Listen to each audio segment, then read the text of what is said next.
नमस्ते, सदावत्सल्य मातृभूमि, जय हिंद। दोस्तों स्वागत है आप सबका टेक्निकल क्लास में। दोस्तों एक बड़ा सवाल यहाँ पर ये उठता है कि क्या भारत चीन और पाकिस्तान की हवा से हवाई मार करने वाली मिसाइलों को हरा सकता है, और भारत, पाकिस्तान और चाइना के इन मिसाइलों के खिलाफ किस तरीके से काम कर रहा है और किस पर काम कर रहा है, ये बात आप लोगों को जानना बेहद ज़रूरी है।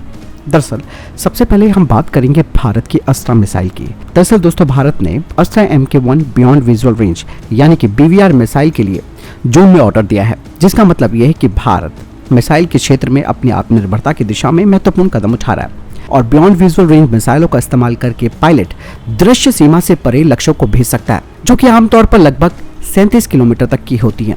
वहीं अस्त्रा MK1 की मारक क्षमता तो 100 किलोमीटर है और इसकी अधिकतम सीलिंग है 20 किलोमीटर की, जो कि भारतीय वायुसेना के लिए एक संतुष्टि तो प्रदान करता है, क्योंकि अस्त्रा MK1 मिसाइल को भारत तेजस मल्टीरोड फाइटर जेट में एकीकृत कर रहा है। और ये जो अस्त्रा MK1 है ये नई क्षमता वाली है और ये डेफिनेटली भारत को चीन और पाकिस्तान पर एक बढ़त दिलाएगा।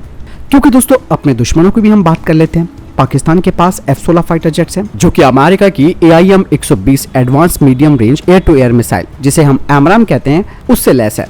और ये AMRAAM मिसाइल एक fire and forget active transmit receive radar guidance हथियार माना जाता है। इसकी रेंज 100 किलोमीटर से अधिक है और इसकी स्पीड यानी कि गति मैक 4 की है। दरअसल पाकिस्तान ने 2019 में बालाकोट हवाई हमले के जवाब में अपना एक ऑपरेशन शुरू किया था, जिसका नाम था स्विफ्ट रिट्रॉट। और इस ऑपरेशन के दौरान पाकिस्तान ने जम्मू और कश्मीर के 6 इलाकों में इस AIM-120 AMRAAM मिसाइल को दागा। वहीं दूसरी तरफ चाइना, जो कि अमेरिका को पीछे छोड़ने की होड़ में लगा हुआ है और वो अमेरिका की मिसाइलों को टक्कर देने की कोशिश कर रहा है, इसीलिए वो अलग अलग तरीके के मिसाइलों को तैयार कर रहा है। हालांकि दोस्तों अमेरिका टेक्नोलॉजी के मामले में काफ़ी एडवांस है, लेकिन चाइना ये चाहता है कि या तो अमेरिका की मिसाइलों से अधिक सक्षम मिसाइलें वो तैयार करे या फिर कम से कम उनके बराबर की मिसाइलें वो तैयार कर सके। ऐसे में उसने अपनी PL मिसाइल तैयार कर रखी है।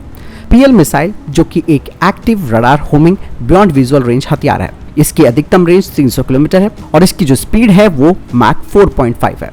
यही नहीं, इसके अलावा जो मिसाइलें मैक 5 की स्पीड की होती हैं वो हाइपरसोनिक मिसाइलों में गिनी जाती हैं। अब इस तरीके की चीन और पाकिस्तान की जो उन्नत मिसाइलें हैं, यानी कि हमारे इन विरोधियों की जो ये मिसाइलें हैं, इनका मुकाबला करने के लिए भारत के लिए केवल स्वदेशीकरण का प्रदर्शन करना ही पर्याप्त नहीं रहेगा। ध्यान दीजिए दोस्तों, क्योंकि सिनेरियो इस तरीके का है कि पाकिस्तान और चाइना मिलकर हमला कर सकते हैं।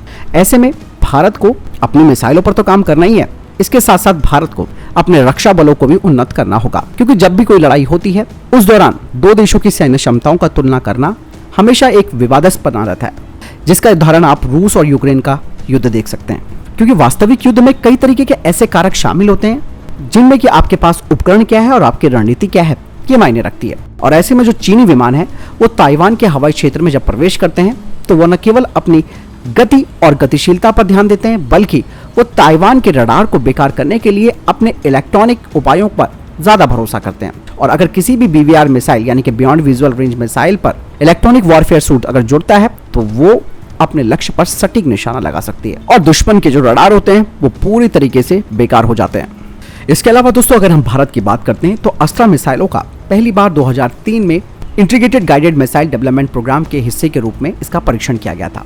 अस्त्रा MK1 एक उन्नत बियॉन्ड विजुअल रेंज मिसाइल है और इस मिसाइल में advance electronic counter measure system शामिल है, जो कि इलेक्ट्रॉनिक जैमर वाले वातावरण में अपने लक्ष्य की ट्रैकिंग की क्षमता को काफी सुधारता है और ये कई लक्ष्यों को एक साथ भेज सकता है। क्योंकि दोस्तों अस्त्रा MK1 में भी अब सेमी एक्टिव रडार की जगह स्वदेशी RF सीकर आधारित एक्टिव रडार लगाया गया है। इसीलिए पायलट के पास लॉक ऑन बिफोर लॉन्च यानी कि LOBL या फिर लॉक ऑन आफ्टर लॉन्च यानी कि LOL का इस्तेमाल करने का विकल्प होता है, जिससे कि एक फाइटर जेट को शूट और स्कूट करने का मौका मिलता है। इसका मतलब यह है कि दुश्मन का फाइटर जेट अगर वापस आता है तो उसे फिर से इंगेज किया जा सकता है। वहीं ज्यादातर जो एयरक्राफ्ट हैं यानी कि फाइटर जेट्स हैं वो अपनी मैनुअर मिसाइलों को बाहर करने के लिए 9G का फोर्स इस्तेमाल करते हैं, लेकिन दोस्तों अस्त्रा MK1 एंड गेम ऑब्जेक्टिव को सुनिश्चित करने के लिए 30G का इस्तेमाल करती है। इस ऑल वेदर मिसाइल की रेंज 100 किलोमीटर है और ये मैक 4.5 की गति से यात्रा कर सकती है। हालांकि अस्त्रा MK1 का जो वॉरहेड है वो 15 किलोग्राम का है, जो कि अमेरिका की AIM-120 और PL-15 के 18 और 20 किलोग्राम वाले जो वॉरहेड है उनसे छोटा है।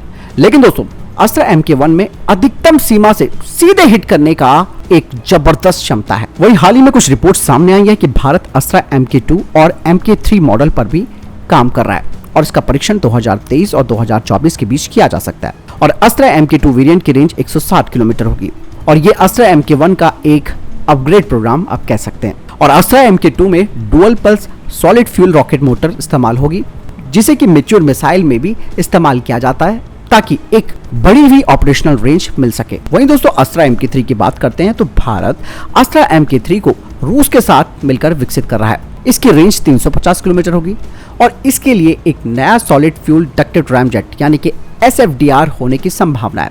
अस्त्र MK3 भारत को चीन की PL-15 और अन्य विश्व स्तर की जो BVR मिसाइलें हैं उनको प्रतिक्रिया दे सकती हैं। दरअसल दोस्तों SFDR यानी कि सॉलिड फ्यूल डक्टेड रैमजेट, इसका परीक्षण 2019-2021 में किया गया था। वहीं अमेरिका की अगर AIM-120 की बात करें तो वह एक रॉकेट मोटर का इस्तेमाल करती है जो अपने लक्ष्य की ओर बढ़ने के साथ साथ ब्लीडिंग एनर्जी का इस्तेमाल करती है और उसके बाद वो अपने टारगेट की तरफ बढ़ती है। और इसी तरीके की जो तकनीक है वो अस्त्र MK1 में भी है, लेकिन अस्त्र MK2 और MK3 दोनों में दोस्तों SFDR होगा ताकि ये सुनिश्चित किया जा सकेगा कि प्रक्षेपण के बाद यानी कि लॉन्च के बाद अधिकतम काइनेटिक एनर्जी बनी रहे और ये इस बात को सुनिश्चित करेगा कि लक्ष्य एक निश्चित दूरी के भीतर अब मिसाइल से बचने में असमर्थ है। वहीं आपको बता दें कि अमेरिका की AIM-120 में चाइना की PL-15 की तुलना में छोटा नो एस्केप जोन है जो कि करीबन मैच्योर मिसाइल के बराबर है। इसलिए दोस्तों भारत के पास चुनौती ज्यादा है क्योंकि भले ही चाइना अपनी मिसाइलें तैयार कर रहा है और पाकिस्तान के पास अमेरिकी मिसाइलें हैं, इसलिए दोस्तों यहाँ पर स्वदेशी मिसाइलों का आना बेहद जरूरी है। क्योंकि दोस्तों अगर हम बाहर से इन मिसाइल को खरीदते हैं, उदाहरण के तौर पर मेट्योर मिसाइल हो गई जो कि हमारे राफेल पे भी लगी हुई है, वो काफ़ी महंगी है। इसीलिए बेस्ट ऑप्शन है अपनी स्वदेशी मिसाइलें, अपनी घरेलू मिसाइलें जिसमें अस्त्र MK1, MK2 और MK3 आ रहा है। और MK2 और MK3 जैसे कि मैंने कहा कि SFDR तकनीक से लैस होंगी जो कि विश्व स्तरीय इसी कैटेगरी की जो मिसाइलें हैं उनको काउंटर कर सकती है, चाहे वो चाइना की PL-15 ही क्यों ना आ जाए। इसलिए भारत अपनी मिसाइल टेक्नोलॉजी में प्रगति कर रहा है और पाकिस्तान और चीन को ये बात पता होनी चाहिए कि वे जल्द ही भारत के शस्त्रागार में नई BVR मिसाइलों को देखेंगे। तो दोस्तों आपने जाना कि किस तरीके से भारत चीन और पाकिस्तान के इन बियॉन्ड विजुअल रेंज मिसाइलों का जवाब देगा अपने अस्त्र MK1, MK2 और MK3 से, जो कि बेजोड़ क्षमता के साथ आएंगे। फिलहाल आपको क्या लगता है इस बारे में कमेंट सेक्शन में लिखकर जरूर बताइएगा। मिलता है नई वीडियो के साथ। जय हिंद, वंदे मातरम।